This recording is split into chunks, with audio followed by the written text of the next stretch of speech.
Welcome to the Contented Couples channel. I'm Annie Power, a couple counsellor in London, UK. And today I'm very happy to be speaking to Flora Craft. Hi, Flora. Hello, Annie. Good to talk to you. It's really good to talk because Flora and I have been colleagues for 20 years, but we're not often in touch. And the reason I'm particularly interested to have Flora talking with us is, as well as being a psychotherapist, she's a poet, and her recent book is called I Am a Spider Mother. And her poems really beautifully document the mothering relationship. And Flora is mother to twins. So, of course, that has an added intensity. But not just the mothering relationship, but the family context. And I think maybe two or three poems, but very intense ones about the couple relationship. So that's why I'm really looking forward to talking to Flora about how becoming parents impacts on a couple. Yes, there's so much there, isn't there? And in the transformation that I think it holds for everybody involved in that experience, in both parts of the couple, both people, but also that sense of how everybody grows together, everybody learns together, how to reshape the couple through a family dynamic.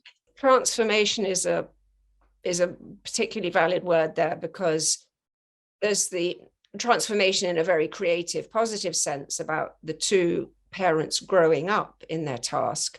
Yes. There's also transformation as in, where did my older relationship go to? I've lost something. Yeah.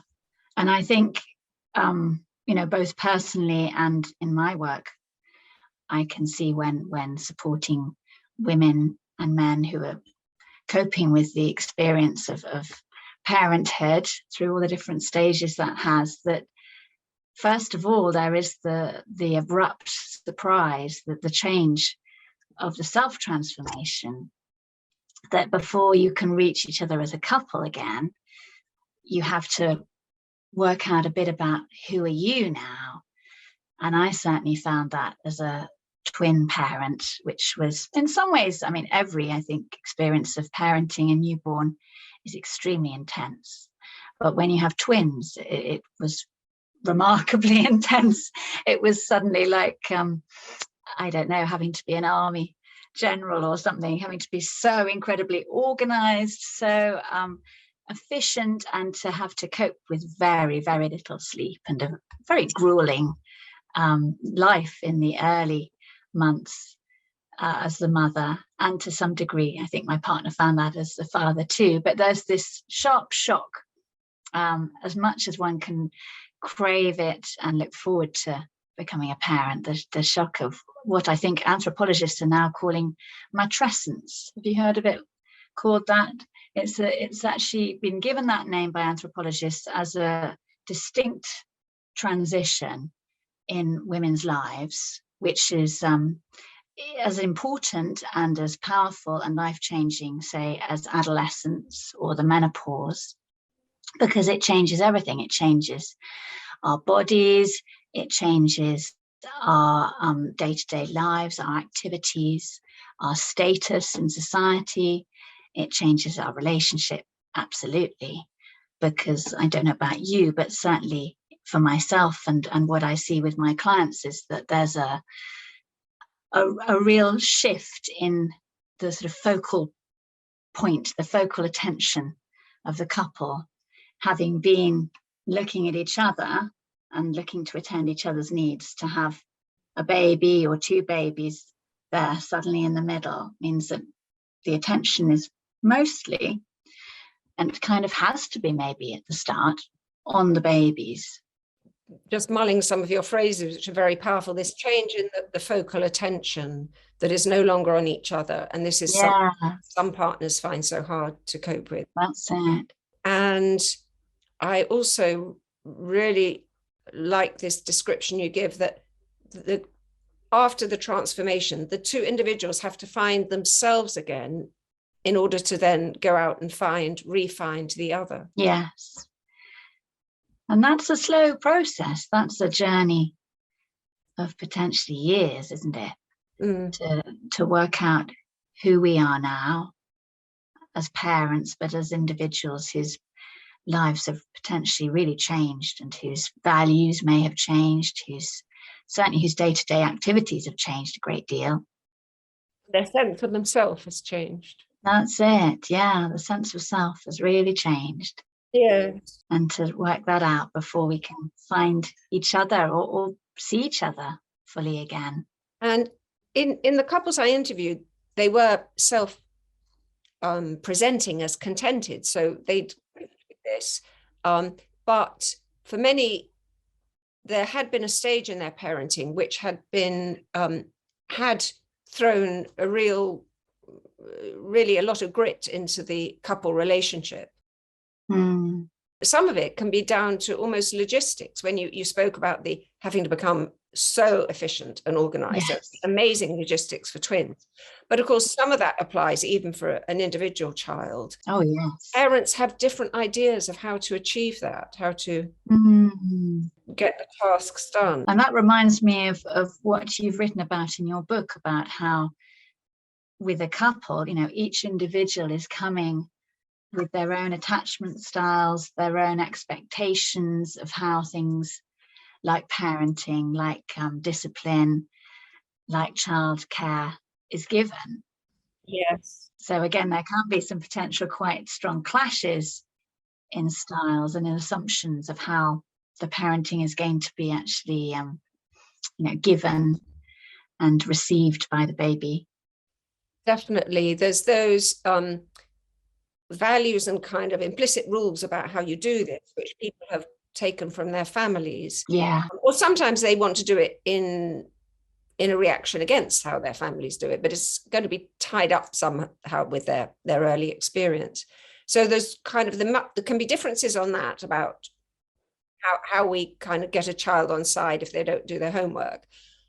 But there's also then how the couple regulate their own distress around that. And if they have trouble with rows that they tend to escalate, with one of them, we have to talk about this, we have to sort it out, and the other one, let's cool it, let's leave it, we'll look at it later. Then you've got two things going on. One, an actual difference of opinion about how we're going to get the homework done, and then the parents having trouble managing their distress around it. And what did you find with some of these couples who, as you say, are in now a place where they're in the sort of, they would call themselves contented, but have worked through these moments of clashing or of a real disparity in assumption about how to, say, parent? What do you think was some of the overarching ways in which they were able to cope with their own distress and therefore able to come back to each other with more compassion? That's nice. Yes, to come back to each other with more compassion. Some of them had gone to a couple counsellor. But I think what was so impressive in these couples was they were willing to learn. So I'm thinking particularly, so in response to you, I'm thinking of one couple where they took themselves to therapy over this precise issue about the tension about parenting their child, and another couple where they did it without therapy. So going with the first ones, they really were, their relationship was in peril because one was really quite strict and very clear, and the other one was actually, going behind the back and saying, oh no, it'll be all right. So they were undermining each other. We know from couples that the thing they so appreciate is when they feel backed up by their partner. So that wasn't happening. But the place they'd got to through therapy, through their own willingness to reflect years on, was that an adaptation on both sides.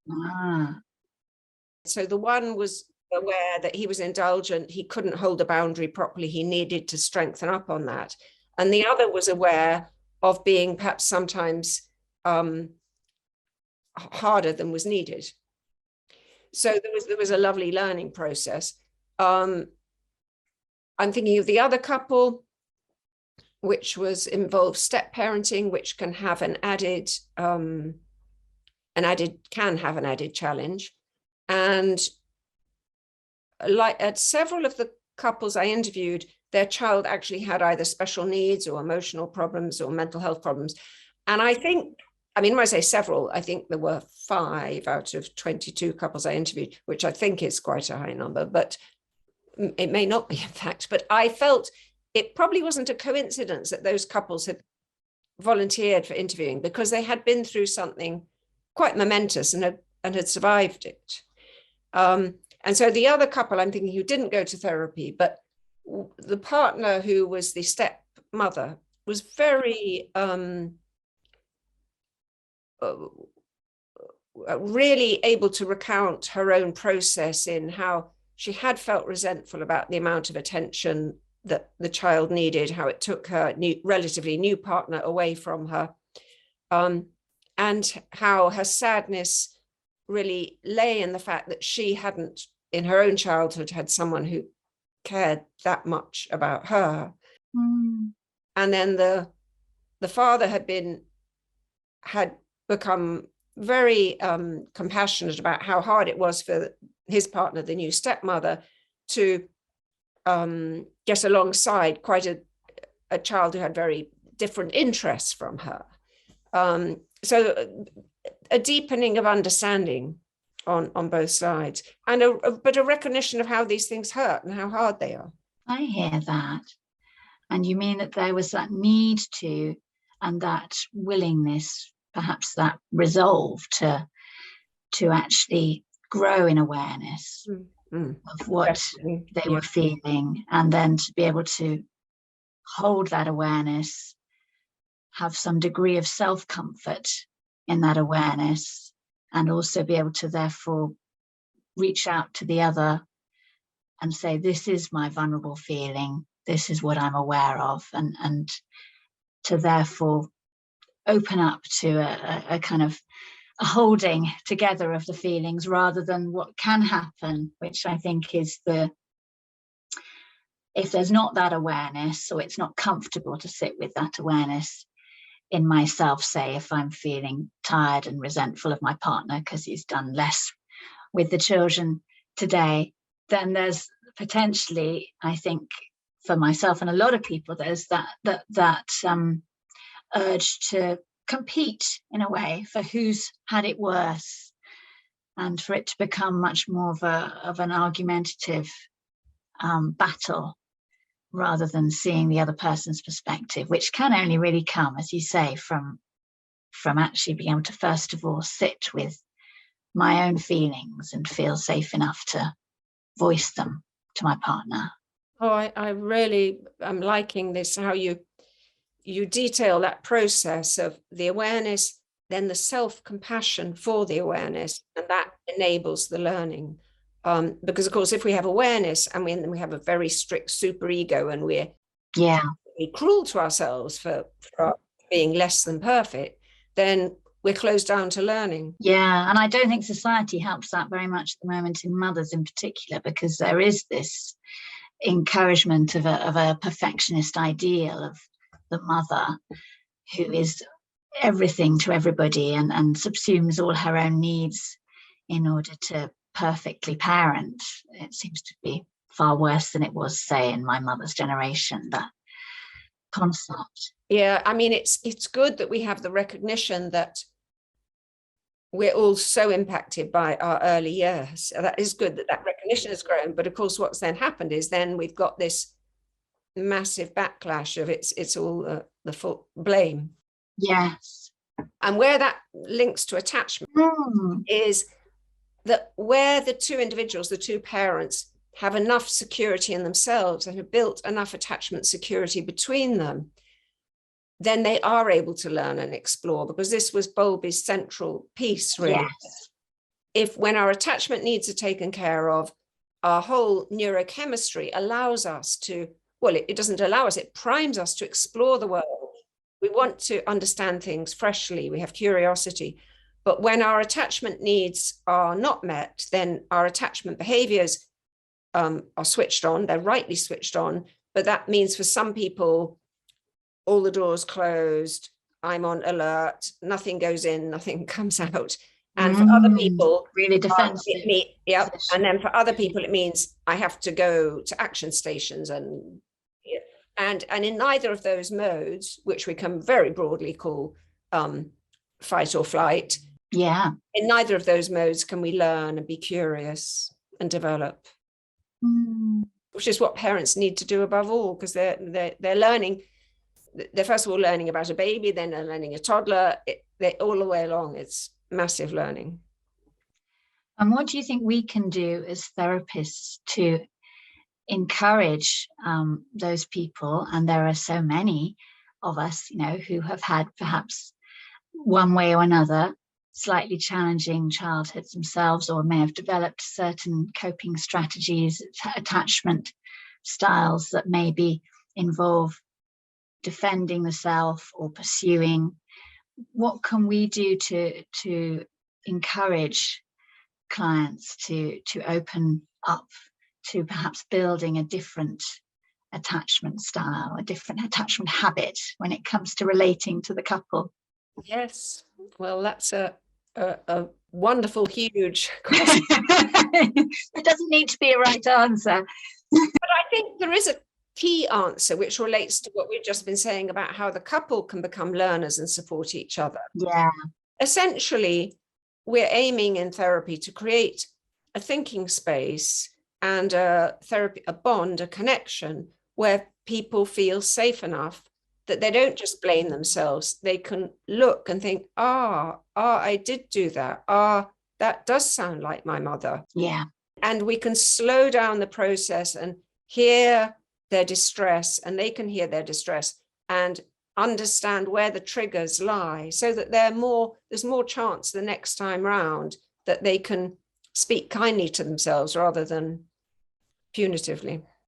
I think that's the key, isn't it? That if we as therapists can hold that compassionate space and allow and build that relationship with the client, in which they can actually allow themselves to be and acknowledge how they are and how they feel, then with that sense of our acceptance and acknowledgement, then there grows within them that acceptance and acknowledgement that actually it is okay to feel whatever they're feeling, and that there are ways in which actually those feelings can be allowed and expressed and maybe worked through, so that there is that self-compassion that grows. That I totally agree, I think is fundamental to being able to be and sort of cherish and nourish a long-term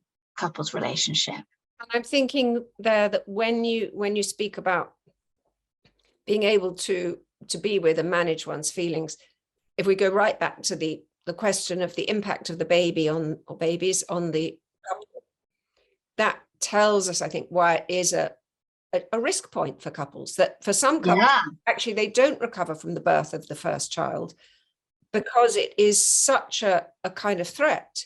And when maybe both partners are, I love the way you stressed it's so abrupt, it's so sudden. I mean, sure, we've waited 9 months, but everyone says that no one's prepared for their first baby, because it's just unbelievable.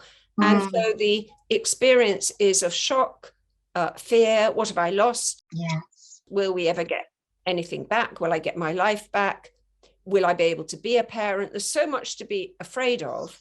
It often gets represented in terms of fear about the baby's health. Is the baby breathing? But I feel that's a place it goes. I think the fears are much bigger, and often, will I be able to look after this child properly through the years? Will I raise them to be a fulfilled person? And a sort of premonitions of the challenges that lie ahead in adolescence or wherever they are. But I think that sort of bombshell that lands with the parents and actually falls differentially on mother and father. I mean, the mother's life is more instantly turned upside down. But Yeah. in a way, the mother is then forced into the flow of the river and just carried away, whereas the father is, it's a different challenge. Yeah, I would agree. I think even, and obviously nowadays there are some fathers who are really actively, deliberately very involved in the childcare and raising the babies, but it's still predominantly the women, isn't it, who potentially will take time off work, who will be the main carer in the early months and years. So there is a sense that, as you say, I love that phrase of the mother getting kind of swept up in the waters of sort of going downstream, this stream which doesn't know where it's going, but going down the stream with the baby. And the father's, I feel like, therefore, when he starts maybe to go back to work and is spending more time away from the couple that is the mother and the baby, then the father's kind of walking along the riverbank, getting in the stream sometimes, being able to help, and then having to get out again. And there is that sense of dislocation of not having the same, potentially the same closeness or the same ability to focus on each other. And if the baby's being breastfed, which we hope, that puts the mother in a particular bond with the baby, and to some degree excludes the father from a part of the partner's body that had been kind of like private between them. I think actually, as a twin mum, I was very upset when I was unable to breastfeed. But in many ways, I think it may have helped my partner and I as a couple at that time, because it meant that we were bottle feeding and he was able to take an equal part in that. So I would take one baby and he would take the other baby, and we would feed them, because in the very early months they were so little and premature that they couldn't be fed together by anybody.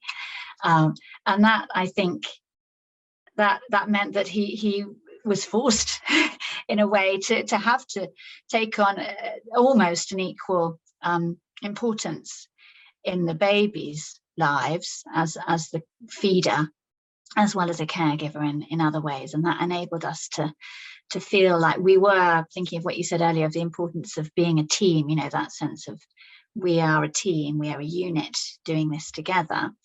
And it certainly wasn't always like that. And then, of course, he went off to work, and there was much more of a sense of this is me facing, in a way, this existential crisis on my own a lot of the time. But he had his own existential crisis of becoming a parent that he was also working out. And for me, one of the important things was about finding ways to acknowledge that we were each going through this, and that it wasn't that I was, you know, going back to that sense of competition doesn't help, that we each had our parts in the roles we were playing, but also we were each mourning in some ways for the loss of the life we'd had before and the relationship we'd had before, and we were each hoping and trying to find ways to build a to re-find that fit which you describe in the book. I like what you say about team, and it's a lovely picture of you and your partner both feeding the twins. I think that there's so much about teamwork over the years in parenting that will be good for our next conversation. And this is a good time for us to pause. So thank you, Flora, so much for talking about the impact of when the baby lands with the couple. It's been a pleasure. Thank you.